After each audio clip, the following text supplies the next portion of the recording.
Hey everyone, and welcome back to another video. I don't know, I feel like I said that weird. I probably didn't, it's probably all in my head, but I have Clearcoat here. This could mean anything, but if you paid attention to the title of this video, you'll know that we are fixing the peeling Clearcoat on my headlights, because as you can see, if you didn't watch the last video, the Corolla looks a little different. What are you put chrome on the inside of your headlight? Wait. What? These are the headlights that I want to put back on my car, but the problem with these is that there's just all this peeling Clearcoat here, and it's looking really bad. I'm gonna take it into the sunlight so you can see that a bit better. There's some peeling Clearcoat along this. It's actually quite a lot of Clearcoat, unfortunately, but I don't think this will be too difficult to fix. And the other one is starting to get the same problem, although it's not nearly as bad for some reason. I don't know why, but it's only peeling Clearcoat up here. But I'm still going to completely fix this, put new Clearcoat on and everything like that. Basically, I'm just gonna mask these off just because I feel like it. And then we just wet sand it, clear coat it, wet sand the clear coat, and buff that. They said that I needed to use a power buffer, which I mean I have one here, but I don't know. Oh, it's actually hanging by its cord. That's not good. But the thing is, I don't know if I want to use the power buffer. I mean, I probably should because they told me to, but I kind of want to do it by hand just to see if it'll work.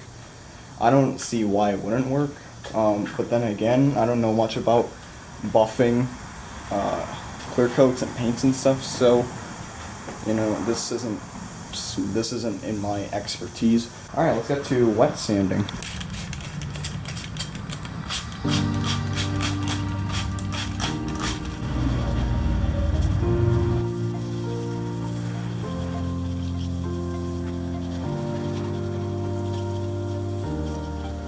I guess I should be telling you guys what I'm doing, since I guess I technically titled this as a how-to video.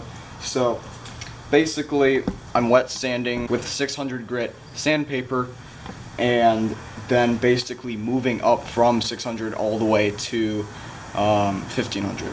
I'm only using 1500 because that's the highest I could find, at least for now. I think it should be okay. I hope. Otherwise, I'm going to mess this up real bad. So I guess we're just going to keep on sanding.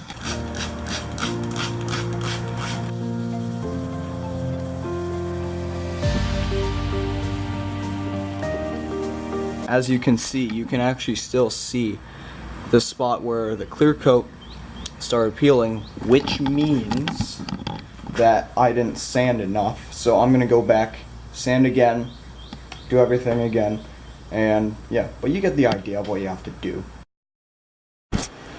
Alright, so this is what it looks like after it's fully sanded. No more roughness anywhere, it's all good. Next step is to clear coat it. That's I really am giving a tutorial vibe here, but I don't know, this isn't the normal me. I like trying to be fun and stuff. I don't know. I probably should try to be fun in this video. I think that would be great. Yeah. Let's clear coat it.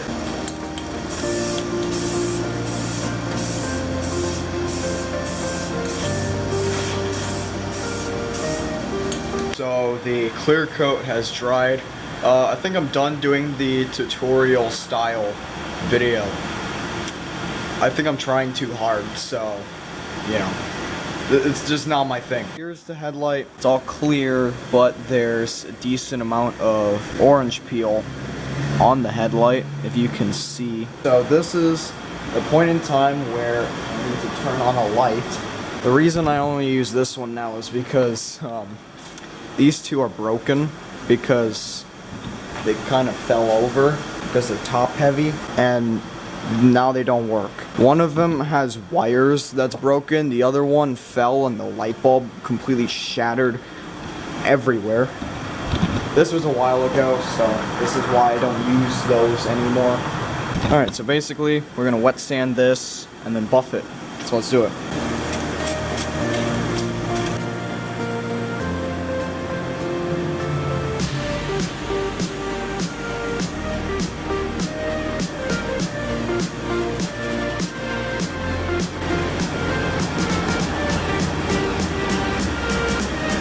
I need my rubbing compound. I need it now. Hey, Cindy.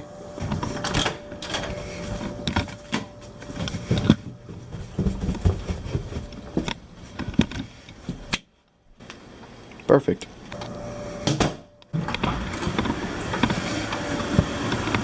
By the way, the AC isn't necessary for the headlights, but it is necessary for staying alive.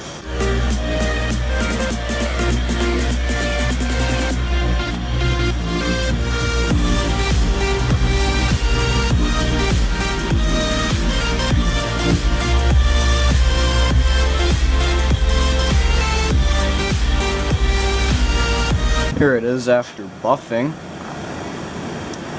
It doesn't look too bad. To be completely honest, the stock headlights are really starting to grow on me. I wasn't a huge fan of them when I first put them on, because I've done all these mods to it now. It didn't quite look right with the stock headlights, but it's really grown on me. I like it with the stock headlights now. And one other thing, the headlights over there, which I'm not using right now, the ones that I just spent this whole video working on, there's sort of an angling problem with them. So basically, when I tried to angle them, it just sort of died. I don't know what's wrong with it, but now the headlight angle adjustment doesn't work. So I guess I messed it up. I don't know what I did, I just used it. But these headlights are perfectly angled, which is another reason why I'm keeping them on. These headlights were okay. The angling was just a little funny, but the lights weren't shining in anyone else's eyes. It wasn't a hazard on the road. I could still see just fine, but one of the high beams was kind of funny, and the low beams were also a little bit off as well, which was kind of annoying, but that's kind of why I've decided to leave these on and not take them off. That's pretty much going to be it for this video. Until next time, peace.